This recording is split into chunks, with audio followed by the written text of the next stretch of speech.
Welcome to this episode of your Breakthrough Podcast. When I was young, my mom taught me a simple prayer that I didn't realize would shape the entirety of my life. It was to be placed in the path of those who needed help. For years, I thought that meant helping in small, everyday ways. But recently, I came to the deeper realization that lifelong prayer was the catalyst for every hardship I've ever faced. Each struggle, each loss was shaping me, preparing me to help others in a bigger way. It's been a journey of learning resilience, empathy, and strength, but now I'm here to share those stories to help others find hope in their darkest moments, and to show that even the hardest trials can lead us to our deeper purpose. I'm your host, Caitlin, and I cannot tell you how much it means to me that you are joining me for episode 6 of your Breakthrough Podcast. I was talking to a student of mine the other day, and she stopped me and she said, I really think you should share that story if you're willing to. And it is a difficult story to tell, but it is important. So I wanted to break down kind of something that happened to me when I was young. My family went through a really difficult time. I was about 11 years old, and there was a kid in my neighborhood that was kind of causing a lot of havoc. And he put my family through some turmoil, and we actually made national news, for a religious hate crime that he did to my family.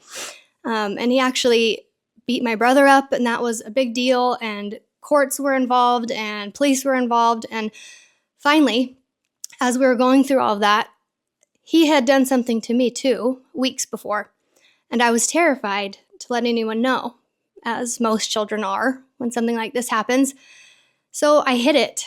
But then once there was police involved, I felt like I needed to tell someone. There needed to be the full spectrum of what was going on. And so, for context, I grew up in a very religious family, and we didn't talk about sex, we didn't talk about drugs, we didn't talk about alcohol, and truly it was a good environment that we only talked about the good, and that was reinforced at church when we would go to Sunday school, and only the good was talked about, and avoid all evil, but we didn't really touch on all of that. So when I decided to open up, I remember I was just a little girl, I was 11 years old, and I remember the house that we were in, and I remember sitting in this armchair, kind of turned away from my mom, and she's on this couch, and I remember trying to pull my hair in front of myself to kind of hide, and I told her what happened. And I think that it hurt her that had happened to me. When we don't talk about certain things, we don't really know how to handle certain things as well. And whether this were true or not, whether any of this was true or not, at a young 11 years old, I felt already, before I had even confessed this, that I had been used or, less worthy because this happened to me. And I felt like that was kind of reinforced at church, talking about certain things. And now I'm sitting here thinking, well, this happened to me. What does that mean for me? And having, parents who maybe didn't understand how to handle it, I took it, and the way that my reality perceived it was that I was on my own, that I kind of needed to handle this myself, and that caused a lot of anger in me, and that was reinforced even more so when police were involved. I had to give my statement. A detective came over and made me say hard to say things as an 11-year-old, and I was, after having to tell my parents, then I was having to be interviewed in front of my parents, and it was just really devastating to have to do that. And then nothing came of it, as it often does. Like, oftentimes it's he said versus she said, and so after all of that and nothing came out of it, I was upset, and I was angry, and I wished I had never said anything. Something that's funny to me is I had 4 older siblings, and as a young child of 4 older siblings, Santa Claus was still real to me. And Santa Claus is just as real when you believe in him, that magic, as monsters, as God. And so until I was 11, I remember specifically it was at that house where I finally got the clue that, Santa's not real.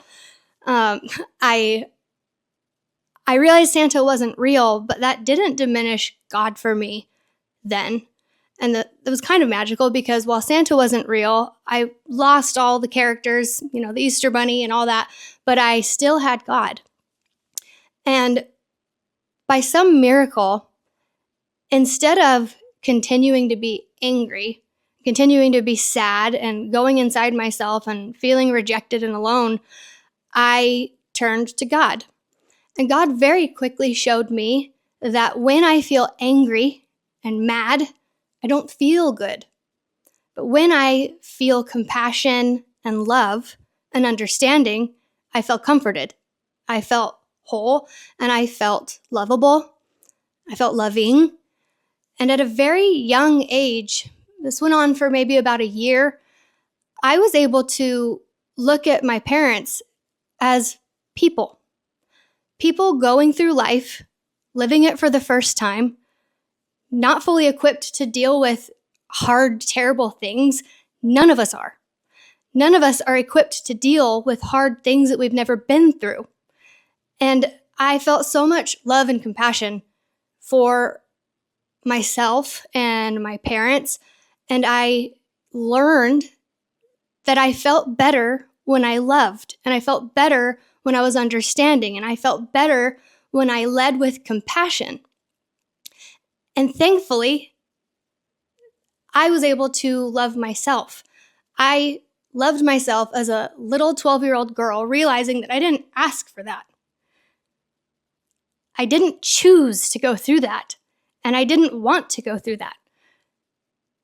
And that love that I felt for myself is something that has been profoundly meaningful for me throughout my entire life.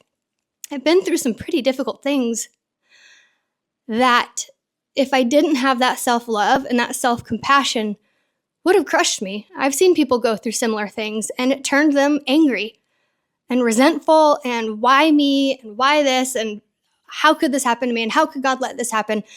And once you find a way to love yourself and live with compassion for yourself, you can live with compassion for others. So when terrible things start happening to you, if you love yourself enough, you can love other people enough to see that life doesn't happen to us, rather it happens for us.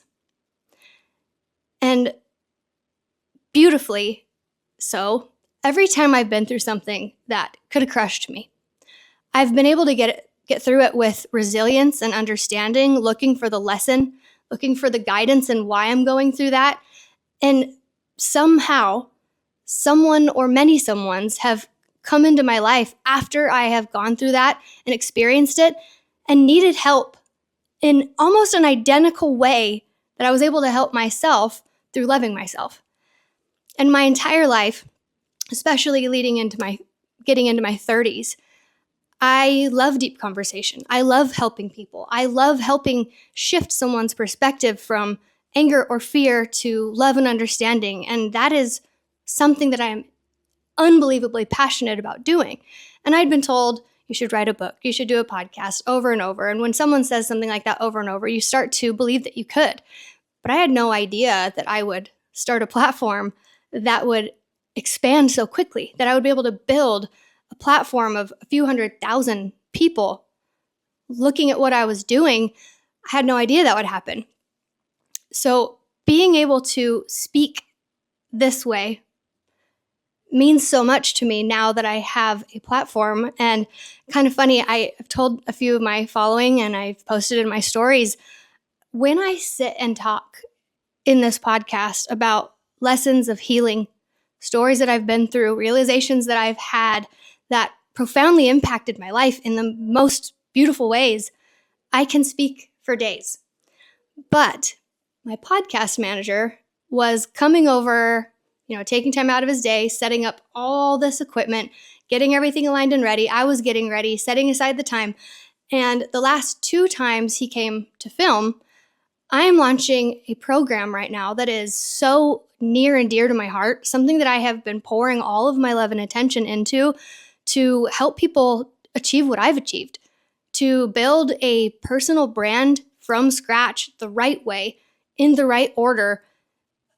When I started this, I did every single program possible, and every program was promising to be different. This is easier, it's pre-done, it's a business in a box, it'll help you do this or that. And I found almost every single program was so similar in that it was teaching how to do things in a way that you should either already know how to do it, or it was just so much information dumped it in your lap at one moment. 30 hours of learning, 20 hours of learning, build a funnel. I don't know what that is. Like, so many things that made me struggle and think that I didn't have it in me to do this. And once I realized that there are simple steps that need to be done in order to not overwhelm you. Like, in my DMs, I often get, what do you do about taxes? What am I going to do about taxes? I don't have an LLC yet. And I'm like, well, the simplest answer is worry about your taxes once you've made enough income to change your tax bracket. You don't need to worry about that at the beginning. You don't need to worry about, your taxes or your LLC before you even have an established business. And so that overwhelms people thinking, oh my gosh, I have to do all of this before they are even there yet. So I've been working over the last year and certainly over the last 6 months to build something from my heart that is exactly what people need from the first moment they step into the space and decide they want to build a personal brand and an income online, to walking them through their first dollar online, because once you make that first dollar, the rest come easy. And I'm so passionate about this program, and I talk about it often on my social media pages, but I didn't necessarily think that I would need to bring that into my podcast. And with the launch of this, December 26th, all of the people in my life are saying, you need to do a pre-launch. You need to talk about it. Every platform, you have to tell people what you're doing. So he came 2 separate times to film, and I had an episode that I was supposed to talk about the ins and the outs and what you get and why it's important. And I choked. I literally sat here for 2 hours, 2 separate times, while my podcast manager tried to get me through even forming a 3 sentence in a row line. And I couldn't. And it was so frustrating. And I had no idea why this was happening. And finally, at the end of the 4 hours that we had been doing this twice, he says, you know what I'm noticing is that when you tell stories from your heart to help people, when it's about love and understanding, you just do so great. But when it comes time to hard sell or talk about your product or talk about why it's so important, and you're feeling this fear, like, if I don't talk about it enough, it's not going to launch well, and I'm living out of this fear and anxiety, and I don't talk about it well that way. I don't actually like to sell anybody. I want someone to come into this space and decide that something is right for them because I've explained it well enough, and then they decide that they want it. And so when he told me that, I sat and I thought, I don't want that to be my podcast. I wanted to do this podcast before I even had an online brand. So that is the kind of, introspection that once you know how to love yourself, I didn't just get angry with myself and say, I can't do this. I'm going to quit. I've always wanted to do this podcast, and I needed to be compassionate with myself and really sit and take the criticism or the, revelation that maybe I just don't want to talk about a lot of business or money stuff on my podcast, and be nice to myself. And over the last 2 weeks, I've really decided why I was having that hard time. We decided that maybe I would record just myself instead of have him come set all the equipment up. But I didn't just crap on myself and think I'm not good enough and maybe I'm not cut out for this. I took the time to figure out why, and I loved myself enough to give myself the time to think about what's going on. And I think that the difference between money and status for some people is when we don't love ourselves, we work so hard for the money and we work so hard for the status, because once we get all the stuff and once we get the cool house or once we get the notoriety, that will fill us and people will love us and people will look to us and we'll feel important and we'll feel seen. But how many times have we heard millionaires or billionaires get to the top of the mountain and still feel empty and still not be satisfied and still not feel what they wanted to feel? And I think that a big part of it is loving ourselves. You cannot give what you do not have. If you don't have love for yourself, you can't give it to others. And the way that you feel fulfilled in business and in life is through love. loving yourself and loving others. And most businesses, what do they provide? Successful businesses provide a service, is the natural answer. But what businesses really provide is a solution to a problem. And if a person is providing that solution to the problem out of love, because they know that the solution that they're offering can help someone in a meaningful way, whether that's through a blog or Pinterest quotes or YouTube or short form content or funny memes, whatever it is, or a digital product they created to teach someone how to do something, if it's done with love, to provide a solution out of love, to genuinely help the people they're serving, that's where the fulfillment comes from. That's where the success comes from, because people can feel if you are just thirsty for their dollar or if you genuinely want to take care of them, genuinely offer them a solution. And if you're offering a solution out of love, everything else just falls into line.